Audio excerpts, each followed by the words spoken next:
Parmi les infinités de nombres qu'il existe en mathématiques, 1 semble faire bande à part. 3,14, 15, 92, 65, 35 et quelques autres décimales apparaissent de manière plus qu'inhabituelle dans les calculs des géomètres de l'Antiquité. Et alors que les mathématiques ne sont qu'à leur début, la constante que l'on appellera plus tard pi va immédiatement se faire une notoriété planétaire, due à sa complexité, mais également à son utilité. Salutations, bienvenue dans cette vidéo et aujourd'hui on va parler du nombre visiblement ultime des mathématiques et nous allons nous questionner sur son évolution à travers le temps et les différents mathématiciens. Petite parenthèse, cette vidéo est tout public et aujourd'hui on va pas faire des maths mais on va parler de maths. Alors sur ce, bonne vidéo.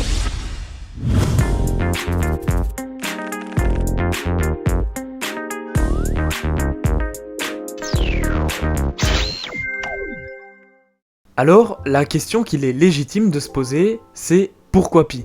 Car, comme dit dans l'introduction de la vidéo, il existe beaucoup de nombres en mathématiques. J'aurais bien pu parler du nombre racine de 2 ou encore de la constante d'Euler, mais non, et sans avoir peur de paraître banal, aujourd'hui cette vidéo traite du nombre pi. Premièrement, ce nombre est des plus complexes et intrigants. C'est tout d'abord un nombre irrationnel, c'est-à-dire qu'en prenant p et q de nombres relatifs, pi ne pourra jamais être égal à p sur q. En d'autres termes, pi possède donc une infinité de décimales. Et en outre, pi est un nombre transcendant, ce qui lui octroie de ne pouvoir être solution d'un polynôme à n degrés et coefficient non nul. Et enfin, c'est un nombre univers, c'est-à-dire que l'entièreté des suites de chiffres et de nombres possibles et inimaginables sont présents dans les décimales de pi. Que ce soit votre code de carte bancaire, votre date de naissance, ou même votre biographie, en comptant les événements que vous n'avez pas encore vécus. Bref, j'ai fait une vidéo entière sur les nombres univers, et de plus je ne vais pas rentrer dans les détails de ces 3 caractéristiques, car la vidéo se veut tout public. Secondement, revenons au cœur de notre sujet. Car oui, des nombres aussi intéressants, si l'on dézoome sur la droite des réels, il semblerait y en avoir une infinité. Alors, si la plupart des vulgarisateurs mathématiques décident de parler de pi et non des autres nombres, ce n'est pas seulement pour la complexité de cette constante, mais surtout pour son utilité. Moi-même, étant étudiant, si je regarde en arrière sur mon parcours mathématique, je me rends compte assez facilement que dans tous les chapitres présents dans le programme scolaire, pi finit par apparaître au détour d'exercices qui n'avaient en apparence aucun rapport avec cette constante. Enfin bref, si pi est présent dans les équations différentielles, en cryptographie, en théorie des groupes, en probabilité, c'est pour son omniprésence en géométrie que pi va être découvert. Assez vite, les géomètres de l'Antiquité vont finir par tomber irrémédiablement sur le même nombre. Et ce, en divisant le périmètre d'un cercle par son diamètre. Et oui, car le résultat de cette fraction est à chaque fois à peu près 3. Et c'est assez fou, parce que des objets comme une roue de vélo ou encore la circonférence de la Terre, qui ne semblent pourtant pas être liés, le sont d'un point de vue mathématique. Bon, notre épopée commence en moins 2000, car c'est à peu près à cette date que la première trace de pi va être découverte. Car une tablette babylonienne de cette époque présente pi comme étant 3 plus 1 huitième. Alors on ne sait pas grand chose sur les débuts de pi, car ces événements remontent beaucoup trop, mais voici une reconstitution assez plausible.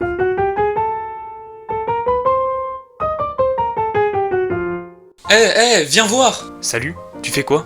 Bah, j'ai fait un rond. C'est quoi un rond? Et t'as fait comment? Bah, j'ai pris cette corde, et puis je l'ai relié à un bâton, et puis j'ai tourné. Waouh, c'est beau! Mais pourquoi t'as fait ça? Bah, pour rien, juste on n'a pas encore inventé la télé, et du coup je m'emmerdais. Puis comme j'avais entendu que à Skip, les géomètres de l'Empire perse, ils aimaient bien mesurer des triangles, bah je pourrais peut-être créer ma propre forme et essayer de la mesurer. Ok, et du coup ça a donné quoi? Bah, ma corde était trop petite pour en faire le tour, alors j'ai essayé d'en chercher une plus grande. Ok. Et donc j'ai trouvé une corde qui était carrément 4 fois plus grande que la précédente. Oh, cool! Mais elle était toujours trop petite. Mince, et t'as fait comment du coup? Bah j'ai eu une idée, vu que je pouvais mesurer au moins la moitié du cercle avec cette corde, bah je me suis dit que je pouvais mesurer une moitié, et puis prendre 2 fois cette mesure pour avoir le mesurage entier de ma forme. Ok, et du coup t'as choisi quel côté? Bah t'es con ou quoi? Eh, qu'est-ce que tu dis? Tu vas voir, je vais te... Calme-toi, tout doux. Juste on s'en fout, les deux côtés ont le même mesurage. Ah oui, pas con, désolé. Mais viens on dit longueur ou même périmètre, plutôt que mesurage, je trouve que ça sonne mieux. Ok, si ça te fait plaisir. Mais du coup j'ai mesuré, et ça faisait un grand 3. Un grand 3? Bah oui, un grand 3. Comment ça, un grand 3? Bah ça faisait un 3, mais grand. 1, 2, 3, 4... Excuse-moi, mais moi je compte sur mes doigts et je trouve pas de grand 3. Bah regarde, si, ça fait 3 et un peu plus. Mais ça fait pas vraiment 4. Ah ouais merde, c'est chiant ça, non? Bah et c'est même un peu emmerdant. Et puis surtout qu'on n'a pas encore inventé les nombres décimaux, alors ça va être compliqué. Les nombres décis quoi? Décimaux. Ah ok, t'es fort pour trouver des noms à des trucs qu'on connaît pas toi. Passons, on n'a toujours pas réglé notre problème, parce que les géomètres, ils vont pas être contents du tout. Moi j'ai 3 cordes et un petit bout de corde en plus. Ok, mais du coup, un bout comment? Bah petit. Non mais genre la moitié de ta corde de départ. Bah non, un peu plus petit quand même. Alors le quart? Bah c'est quoi ça? Bah la moitié de la moitié, pourquoi? Non, encore un peu plus petit. Alors le dixième peut-être. C'est quoi ça encore? Tu m'emmerdes avec tous tes nouveaux mots. C'est juste une partie 10 fois plus petite. Du coup, j'ai appelé ça un dixième. Effectivement, c'est pas con. Mais du coup non, c'est un petit peu plus. Saperlipopette, cette partie de corde a l'air bien trop précise. Bah ouais, c'est ce que je me suis dit. Attends, t'inquiète, on a juste à attendre quelques millénaires et l'invention de l'informatique pour découvrir plus précisément les décimales de ce nombre. Bon, reprenons. Parce que cette partie un peu historique m'a demandé énormément de travail de documentation avec des archéologues et tout. Alors, vu que ça m'a pris beaucoup de temps, n'hésitez pas à vous abonner. Sur ce, avançons un petit peu dans le temps. Donc nous arrivons en moins 1500 et nous retrouvons cette fois-ci des traces de pi dans le papyrus de Rhin écrit par le scribe égyptien Ahmès. Dans ce papier, une série d'exercices nous montre à l'exercice numéro 43 un raisonnement géométrique qui nous pousse à trouver une approximation de pi de 256 sur 81. Alors effectivement, dans ces périodes-là, on n'a pas énormément de traces parce que vous en doutez bien, ça commence à dater un petit peu. Par contre, on arrive à conjecturer assez facilement que pi s'est fait très vite une notoriété planétaire. On retrouve d'ailleurs une trace de pi dans la Bible en moins 600. Cependant, si l'on attend un petit peu plus tard, en 250 après Jésus-Christ, nous retrouvons Archimède qui va apporter la première approximation de pi vraiment convaincante. Dans son traité de la mesure et du cercle, Archimède va utiliser une méthode assez ingénieuse. Il va inscrire et circonscrire un cercle dans des polygones réguliers, puis il va calculer le périmètre de ces polygones en augmentant le nombre de leurs côtés. Ainsi, il va réussir à prouver que pi se situe dans l'intervalle de 3,1408 et 3,1429. Un peu plus tard, en 600, c'est le mathématicien Aryabhata qui va apporter une approximation de pi un peu plus précise de 3,1416. Pour l'époque, c'est plutôt fort, je pense qu'on peut lui dire bravo dans les commentaires. Cependant, malheur, à partir de là, les outils mathématiques ne sont pas assez costauds pour pouvoir apporter des approximations plus précises de la constante pi. Et donc il va falloir attendre l'introduction des séries infinies et des intégrales pour avoir de nouveaux travaux importants sur les décimales de pi. Et donc en 1400, le mathématicien indien Madhava de Sangamagrama trouve ce qui constitue en langage moderne le développement de la fonction arctangente.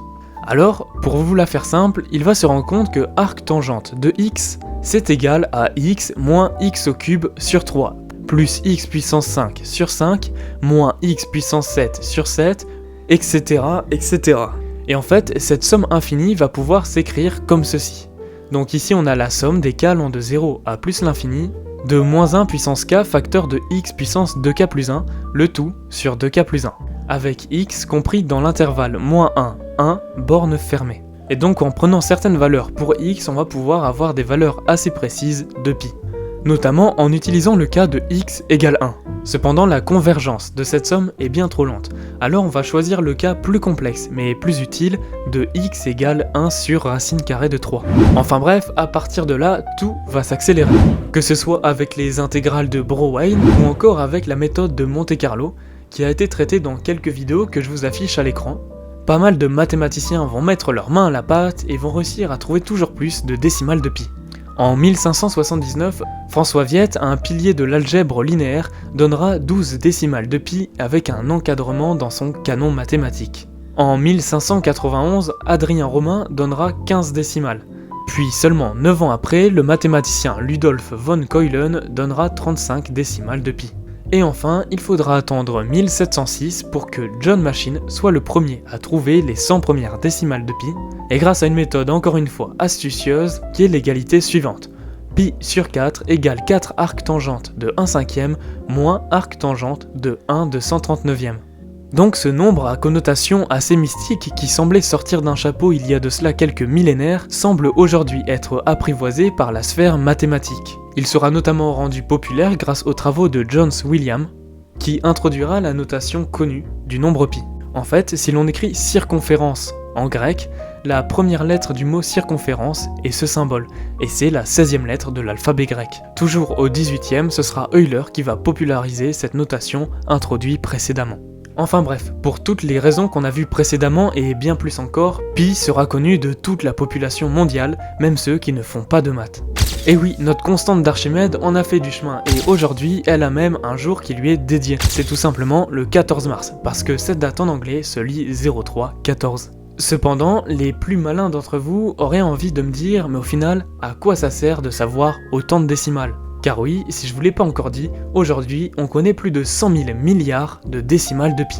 Ça en fait quand même pas mal. Alors, si les premières décimales étaient utiles un petit peu pour tout en géométrie et aujourd'hui pour les ingénieurs qui travaillent sur des modélisations 3D, etc., quand on arrive à une centaine de décimales, l'indispensabilité de cette précision devient assez relatif. Car si oui, cependant, il est toujours utile d'avoir une certaine précision dans les travaux physiques et mathématiques, plus l'on augmente dans les décimales pour arriver à 1000, 10 000 voire 100 000 décimales, plus l'on en vient à se demander est-ce vraiment si utile de connaître autant de décimales ? Alors oui et non. Déjà en astronomie on a besoin d'énormément de décimales pour prédire des mouvements à venir de planètes grâce au calcul de leurs orbites. Car quand on a des cercles qui ont des rayons qui mesurent plusieurs années-lumière, c'est sûr qu'avoir beaucoup de décimales de pi est obligatoire pour avoir une certaine précision. Cependant, les 100 000 milliards de décimales que l'on connaît aujourd'hui n'ont pas vraiment d'utilité. En fait, découvrir les décimales de pi, c'est presque un hobby, quelque chose que les mathématiciens font pour s'amuser, pour essayer de conjecturer toujours un petit peu plus le fait que pi soit un nombre univers, ou juste pour appréhender de plus en plus cette constante qui semble régir, en tout cas en partie et intrinsèquement, les lois de notre univers. Que ce soit d'un point de vue plus philosophique avec le principe de Fusis, ou encore par simple curiosité mathématique, il est vrai que connaître un nombre indécent de décimales de pi est une chose qui donne envie à la plupart des mathématiciens. Enfin, si l'on s'évertue à donner autant de nos ressources dans le déchiffrement des décimales de pi, c'est en fait aussi une excuse pour tester nos supercalculateurs. Car oui, aujourd'hui on a des suites bien plus complexes que celles que je vous ai montrées dans la vidéo et qui nous permettent à chaque itération de trouver 14 décimales de plus de précision dans les décimales de pi, soit 10 puissance 14. Voilà, et pour toutes ces raisons et ma passion irrationnelle pour la mathématique, j'ai décidé dans cette vidéo d'apprendre par cœur le nombre pi. Et oui, j'ai décidé d'apprendre par cœur ces décimales, alors si vous voulez en savoir un petit peu plus sur la façon dont j'ai mémorisé toutes ces décimales, je vous laisse cliquer sur la vidéo qui apparaît à l'écran. Sinon, si la vidéo vous a plu, vous pouvez vous abonner, et moi je vous dis à très bientôt pour une prochaine vidéo.